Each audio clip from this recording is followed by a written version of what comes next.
Let's be honest for a second. If a creator you follow posted a video today saying, "Hey guys, God told me to build a giant boat in my backyard because a massive flood is coming to wipe everything out," you'd probably hit that unfollow button so fast.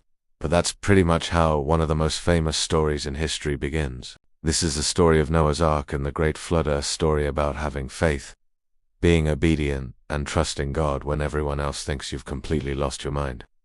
Let's rewind to Genesis chapter 6. The Bible paints a grim picture. The world had gone completely off the rails. It was filled with violence, corruption, and selfishness. And seeing this, Scripture says God was grieved. He wasn't distant or uncaring. He was hurt. But then, the story takes a turn with just one sentence. But Noah found favor in the eyes of the Lord. Now, Noah wasn't perfect. Nobody is.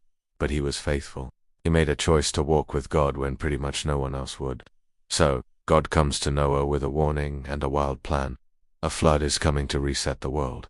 The plan: build an ark. And we're not talking about a cute little boat for a weekend on the lake. We're talking about a massive wooden structure, roughly the size of a modern football field, built on dry land. Then God adds the next part of the plan. "Oh, and by the way, I need you to gather 2 of every kind of animal and bring them on board." Can you even imagine trying to explain that to your neighbors? Yeah, just building a giant zoo boat, no big deal. Yet, Noah doesn't argue, he doesn't second-guess or procrastinate. He just obeys. The Bible repeats this key phrase, almost like a drumbeat. Noah did everything just as God commanded him. It's a powerful reminder that sometimes true faith looks a little ridiculous to the outside world, right up until the moment it saves lives. And then, just as God said, the rain starts, and it doesn't stop. For 40 days and 40 nights, the world floods. Everything and everyone outside the ark is lost. Imagine what it was like inside that ark. Dark, crowded, probably very noisy and smelly with all those animals. But it was also safe.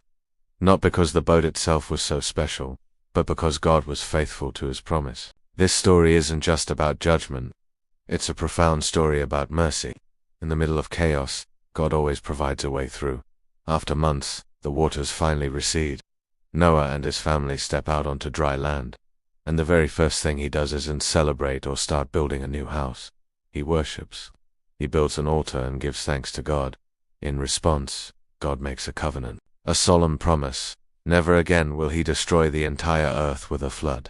And he seals that promise with a beautiful sign we still see today, a rainbow. It's not just a pretty arc of colors in the sky. It's a permanent reminder that God keeps his word. So, what can we take away from this ancient story today?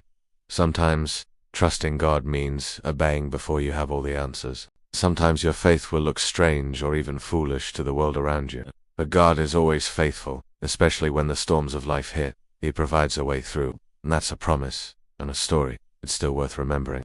Thanks for watching, and if this resonated with you, consider subscribing for more stories like this. See you next time.